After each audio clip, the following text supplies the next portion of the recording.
Hey, salut la gang, j'espère que vous allez bien. Donc c'est Jess the Harvesting Frog. Aujourd'hui, je suis là pour une charte du ILV. Donc oui, aujourd'hui, petite vidéo rapide que je vais essayer de faire une fois aux 2 semaines à peu près. Pour pas spam une vidéo de charte pour rien. Puis ça va également être une vidéo que je vais tenter de garder sous la barre des 15 minutes. Donc on va essayer de faire ça quand même rapidement. Si possible sous la barre des 10 minutes, j'aimerais vraiment ça. Mais je radote tellement tout le temps que pour moi c'est un challenge. Donc on va aller voir ça rapidement tout de suite après le disclaimer. Donc, que ce soit moi ou les membres de la famille Crypto, qui est notre petit groupe privé, on ne fournit aucun conseil personnel, financier ou d'investissement. Tout le contenu qui est fourni par moi ou l'équipe est uniquement à des fins de divertissement. Vous devez absolument faire vos propres recherches et vous devez toujours consulter un expert financier avant d'investir. Donc, ceci étant dit, charting time! So yeah, charte du ILV, comme je viens de le dire, on va essayer de faire ça rapide, précis, simple, le plus possible. Donc, de prime abord, qu'est-ce qui se passe généralement dans notre charte du ILV? Ben là, regardez, déjà, on est sur du 4 heures. J'aime mieux commencer par le daily généralement. Donc, on va switch le plus vite possible. Donc, qu'est-ce qui se passe pour notre charte le plus possible? Donc, là, il y en a qui vont se demander c'est quoi qui est en bas ici. On va le fermer, on va ouvrir ça en étapes. Donc, personnellement, on est sur les Aiken Ashi parce que les chandelles sont un peu plus simples à lire dans la mesure où on voit beaucoup moins de bruit. Okay? Donc, Aiken Ashi, vous voyez, on voit des vagues un peu plus importantes et un peu plus sérieuses. Je pense que ça permet d'avoir peut-être pour ceux qui font pas de charte ou qui connaissent pas la charte, de regarder cette vidéo-là puis de comprendre un peu mieux ce qui se passe. Les prix restent les mêmes, les prix restent autant valables. C'est le format des chandelles qui change, tout simplement. Donc, ceci étant dit. Donc là, qu'est-ce qui se passe avec tout ça ici? On utilise, personnellement, j'utilise ce qu'on va appeler des Exponential Moving Average, les MA. Donc si vous m'entendez dire les MA, c'est lesquels? Ça se trouve être ceux-là ici, ok? Donc, comme je disais, désolé, j'étais obligé de couper tous. On regarde nos EMA qui sont présentement les EMA suivants: 13, 21, 100, 55, 89 et 233. Les plus importants, si vous voulez mon avis, sont la ligne verte, la jaune et la blanche. Donc, quand je dis verte, c'est pour 55, 89 et le niveau 233 ici, qui est selon moi les niveaux les plus importants. On a niveau 16 ici qui est en mauve, puis on a 13 et 21 ici, qui sont quand même des niveaux très importants également à ne pas négliger. Donc sur nos EMA du daily, pour l'instant la gang, j'ai comme un test du EMA 13, mais je me rapproche même pas du test du EMA 21 encore, donc à voir. J'ai pas non plus beaucoup de volume, il me reste quand même 10 heures sur ma journée, donc je pourrais avoir peut-être un regain dans le volume, mais quand je regarde ce qui s'est passé dans le passé ici, là, puis on regarde, là, on est juste dans le mois d'avril, mars, là, les volumes étaient beaucoup plus importants pour des chandelles de même grandeur. Donc là, personnellement, j'ai l'impression qu'on manque de volume d'achat ici pour avoir une espèce de confirmation. Donc pour l'instant, mes EMA sur le daily me disent Jesse, c'est downtrend, Jesse. Prépare-toi, on risque de repartir comme par là-bas. So, bon, après, on va aller voir ce qui se passe pour le 4 heures. Sur le 4 heures, est-ce que j'ai la même situation? Donc, encore une fois, n'oubliez pas, les mots les plus importants à mes yeux sont les 233, 89 et le 55, parce que ce sont des niveaux de Fibonacci super importants. Regardez ce qui se passe en ce moment. On vient de faire un rise par-dessus notre EMA 255 ici. Puis, on aurait même un mini Golden Cross. Donc là, pour ceux qui ne savent pas ce que c'est un Golden Cross en vérité, je vais aller vous en chercher un. Un Golden Cross, c'est quand mon EMA 55 passe par-dessus mon EMA 233. Donc, c'est quand la ligne verte monte par-dessus la ligne blanche. C'est ce qu'on va appeler un Golden Cross. Okay? Un Golden Cross, généralement, c'est signe de bullish moment. C'est très bon signe d'habitude. Il y a des gens qui ne font que trader sur les Golden et Dead Cross et qui font beaucoup d'argent. OK? Regardez ici. Si j'aurais cash out, cash in là, puis que j'aurais attendu de pogner une belle vague, regardez à quel point je peux aller prendre un profit quand même assez magistral. Là. OK? Donc, quand vous avez une confirmation à peu près à cette date-là ici, genre, ça aurait été un bon moment de rentrer.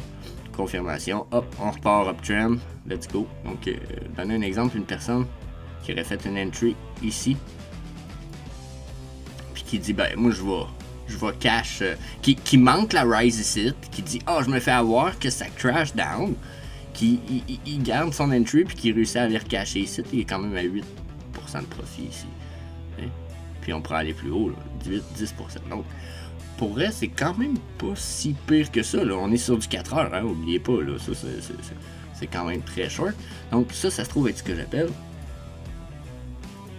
comme je disais, un Golden Cross. Puis on peut avoir un Dead Cross, qui est l'inverse finalement. Ça, c'est une croix une croix dorée, puis on a la croix de la mort, la Dead Cross, qui est la ligne verte de 55 qui passe par-dessous mon EMA 233. Donc quand on voit ça, généralement, on peut shorter, on repart downtrend. Donc quelqu'un qui aurait vu la Dead Cross ici, regardez la descente, là, quand il y a une Dead Cross, ben, on a continué à descendre. Là. Vous voyez? Donc quand il y a une Dead Cross d'habitude, puis qui est inconfirmée, dans notre cas en plus, elle arrive de loin. Là. On va retourner sur le daily rapidement. Là. Regardez, hein. Le Dead Cross qu'on a eu sur le 4 heures, là, on l'a eu à peu près ici. Fait que, imaginez-vous, vous auriez parti en short à peu près. Même vous auriez parti en short ici, là, ça vous donne tout ça encore en profit de short. Donc, il y en a qui ne font que ça. Puis là, ben, tout ça pour dire quoi, finalement? Pour dire que sur le 4 heures, parce que je me suis pas perdu dans mes affaires, je me rappelle où je m'en allais. Regardez ici sur le 4 heures, là. Ça ici, bien entendu, c'est pas mon EMA 55 et mon 233 qui est ma blanche en haut. Ce sont pas ces lignes. Sauf que c'est ce qu'on va appeler une mini Golden Cross. Pourquoi? Parce que j'ai mon EMA, dans ce cas-ci, qui va être le 13. Regardez, mon chiffre, c'est le premier. Donc 13, 21. Donc 13, 21. C'est mon 13 qui passe par-dessus mon 21. Donc c'est ce qu'on va appeler un mini Golden Cross. Donc après, le prochain Golden Cross, c'est quoi? Le prochain mini Golden Cross, c'est quoi? C'est le 55 qui passe par-dessus le 89 et ou le 100. Donc ça, c'est ce qu'on va appeler un mini. Celui-là, c'est le mini. Ça, c'est le mini Golden Cross. Puis après ça, on va aller attendre le Golden Cross avec le EMA 233. Donc là, présentement, on aurait un mini Golden Cross en cours. Donc ça peut être bon signe, sauf que là on voit quand même que j'ai un EMA 89 qui n'a même pas été atteint, puis qui risque déjà d'être refusé. Donc mon 4 heures me dit aussi retour downtrend, un peu comme le daily semble le dire, parce que le daily me montrait que j'avais un EMA 13 qui venait d'être ostiné. On voit quand même une mèche, donc le prix a monté, mais ça a descendu en dessous de tout ça, ça part consolidé, j'ai pas de volume sur mon daily. Sur le 4 heures, je perds déjà du volume. Il me reste 2 heures à faire sur cette chandelle-là, mais j'ai perdu du volume. Peut-être je peux aller voir les volumes du 2 heures. Peut-être voir. Regardez, je suis downtrend en volume aussi. J'ai un volume de sell plus important sur le 2 heures. Donc, retour downtrend, je suis presque sûr de ça. Donc après, on retourne sur le daily. On va lâcher les EMA.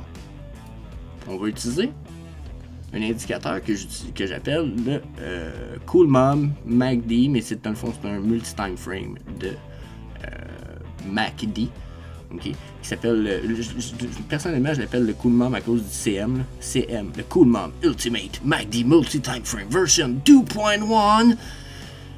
Ouais, finalement c'est un MACD super cool, puis qui est bien efficace. Ok. Donc on n'inventera rien là aujourd'hui, on va juste expliquer rapidement ce qui fait le MTF. C'est un indicateur qui, je pourrais peut-être, non, c'est le weekly, marche pas, on va le garder sur le daily. C'est un indicateur qui peut nous indiquer des bonnes montées ou des bonnes descentes selon où ce qui va se trouver. Ok, bien entendu, on a un histogramme qui se trouve avec nos espèces de mèches de volume que vous pouvez voir ici. Là. les vagues vertes, vagues rouges, vagues vertes, vagues rouges. Okay? Donc c'est ici qui se trouve être sur le milieu. Donc ça nous avertit de la puissance de la descente ou de la montée. Selon ici, on voit la puissance de cette montée-là. Puis on va voir ici, oh, on commence à avoir un plateau sur notre puissance de montée. Puis on va voir, oh, on perd la puissance. Donc possible retour en downtrend. Donc quand on vient voir nos chandelles, regardez ici. Donc puissance stabilisée. Puissance stabilisée. Puis rechute. T'sais, on perd de la puissance dans notre MACD, on perdait de la puissance dans le MACD, mais on voyait une chute. Donc, qu'est-ce qui nous donne aussi notre Ultimate MACD? Il nous donne des flashs, des points rouges ou des points verts. On peut voir ici, un petit point vert, un petit point rouge, un petit point vert, qui, eux, sont basés sur deux lignes. Une médiane bleue, qui, elle, va indiquer selon si on est au-dessus ou en dessous, si on est up ou downtrend. Puis, vous allez voir que ces points-là peuvent vous indiquer, peuvent vous donner des bonnes entries jusqu'à un certain point. Quand on va être au-dessus, là, vous allez voir aussi, il y a des niveaux ici. Quand on va être au-dessus du zéro, le plus possible, ok. Quand on va avoir des points verts, puis qu'on est au-dessus de cette médiane, de ce niveau de zéro-là, généralement, les uptrends sont quand même de belles uptrends. Les downtrends sont moins importants.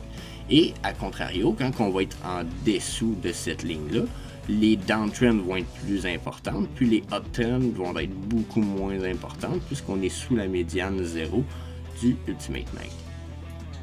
Présentement, mon Ultimate MACD étant pas l'indicateur le plus réactif, généralement, c'est pas celui-là qu'on va se fier pour voir ce qui s'en vient dans les prochaines heures, dans la journée de demain ou à court terme.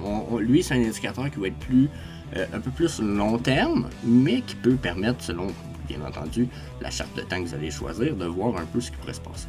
Comme là, présentement, j'ai l'air d'avoir un uptrend sur le daily, donc ça me paraît quand même contrario d'aller à l'inverse de ce que me diraient mes EMA, mais ça voudrait pouvoir dire qu'on va les percer au moins le 21 puis le 13 du daily. Donc, si je vais voir tout ça sur le 4 heures, je vois encore que j'ai une uptrend, puis je viens même de passer par-dessus de ma médiane de MACD, niveau 0 ici. Sauf que j'ai peut-être déjà un crash ici down, ce qui m'indiquerait que je vais peut-être avoir une perte de puissance sur ma prochaine chandelle qui est dans 2 heures ici. Je semble même avoir atteint un plateau ici, là, mes 4 chandelles semblent ne pas vouloir dépasser le prix de 295, ce qui est un peu inquiétant. Puis on perd aussi dans le volume. Donc d'après moi, on se retourne downtrend. Puis notre retour downtrend va nous ramener sous notre médiane, un peu comme ça le fait ici. Regardez, on flash en rouge, puis on retourne. Oups, on est sous la médiane, donc la chute semble importante. J'ai l'impression que c'est ce qui va s'en venir. On va laisser faire un autre downtrend par là. C'est ce que mon 4 heures m'indique également. Ensuite, donc pour l'instant, je suis downtrend. Hein? Mes indicateurs m'indiquent tout retour en downtrend, même si en ce moment on voit du vert ici. Comme je vous disais, lui étant moins réactif, il faut surveiller ce qui arrive sur des time frames plus courtes pour voir peut-être mieux. Étant, comme je vous disais, peut-être pas le plus réactif, j'en utilise un autre. On va finir avec cet indicateur-là, on va l'utiliser juste 3 aujourd'hui, mais je pense que ça va faire un tour de mon avis sur ce qui se passe. On va utiliser le MTF, que j'aime amoureusement appeler mon motherfucker, juste à cause qu'il s'appelle le MTF, mais c'est un multi time frame de wave de stochastique RSI. Donc on en a 3. La première étant la... attendez un petit peu en fait, je vais justement rehausser les petites couleurs de tout ça un peu.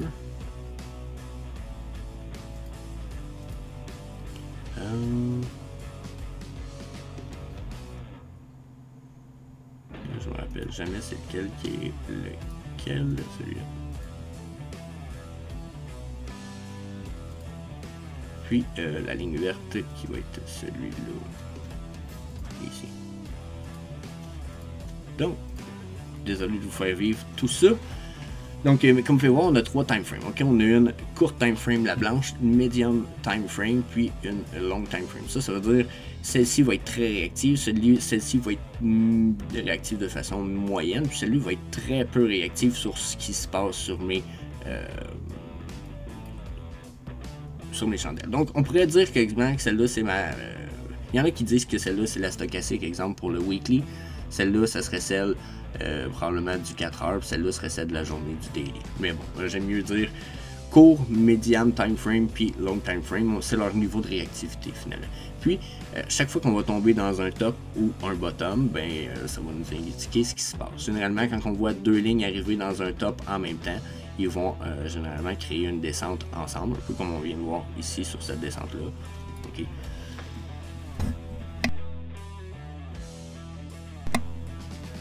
Désolé. Donc présentement, mon daily me dit il y a des bonnes chances qu'on s'en retourne sur un. Il y a des bonnes chances qu'on s'en retourne sur le downtrend.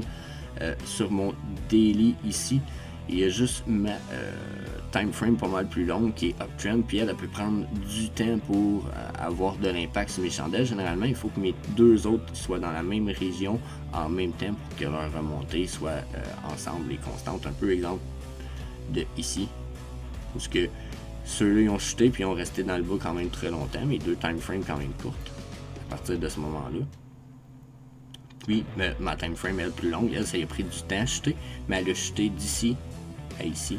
Donc vous pouvez voir la chute ultime de cette ligne-là, qui a été quand même super belle. Quelqu'un qui aurait fait une entrée ici, puis qui aurait fait une sortie ici, qui aurait fait un short, ça aurait été sûrement quand même très payant. Donc présentement, ce que je vois, c'est que mes deux time frames les plus courtes vont se ramasser ensemble dans la même région d'ici la fin de la journée. Probablement, ce que ça indique, c'est que demain, on va avoir une chute de ceux-ci, demain ou après-demain, une chute de ceux-ci qui vont s'en venir, ce qui va nous faire retourner downtrend. Donc, je suis encore bearish pour ce qui s'en vient, du moins pour l'instant. Je vais aller voir tout ça sur le 4 heures. Sur le 4 heures, ça me dit la même affaire. Pareil, même que je vous dirais que ça pourrait être inquiétant un petit peu. Dans la mesure où là, ce que je vois qui va s'en venir, c'est que sur le 4 heures, il reste 2 heures à faire sur celle-là. D'après moi, on va voir nos court time frame ici descendre un petit coup.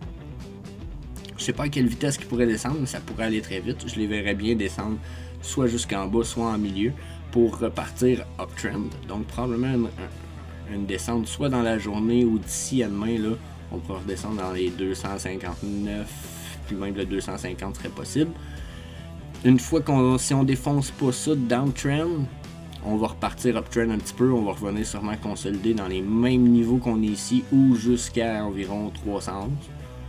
Mais après, ma long time frame va être quand même rendue en haut, d'après moi, demain ou après-demain sur le 4 heures. Ce qui fait qu'une fois que toutes les chandelles, toutes les time frames vont être en haut, la chute risque de ressembler à une chute du style de celle-ci, moi je pense. So, peut-être même ça ici, qui semble peut-être pas extrême, là, mais de là à là, ça fait quand même mal. Là. Okay? Donc, on parle de 18%. Donc, je le souhaite pas, mais je le verrais très bien arriver. Ça serait pas dans l'impossibilité que ça arrive. T'sais, regardez, juste ici, j'ai un autre petit downtrend. C'est peut-être moins important, mais c'est le genre de comportement que je vois qui semble s'en venir à mes yeux, à moi. Donc, si je retourne dans le bas de ma vague, là, avant qu'il remonte, regardez. Avant que ma time frame décide de remonter, c'est de là à là, j'ai aussi 19%. Donc, je me fierai pas à celle-là ici parce que celle-là, peut-être qu'elle était trop importante. Mais si je me fie à ça ici puis que je mets une drop de 19%,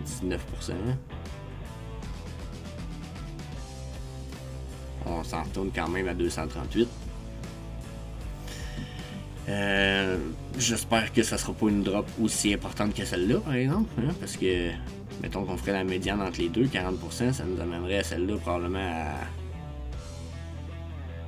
à 30% de drop, ce qui est 254. Non, attendez un petit peu, j'étais pas dans 30% de drop et bien plus ici. Ouch. Donc, ce qui nous amène dans les 200 ben pile. Ça ferait mal. Donc, à voir, je suis bearish pour le ILV, la gang. C'est pas très bon. So, that's it. On se revoit pour un prochain épisode, pour une charte du ILV la prochaine fois. J'ai pas donné de nom à cet épisode-là. Pour l'instant, je vais juste essayer de vous faire des chartes du ILV à peu près à toutes les 7 à 10 jours. So, that's it. That's all.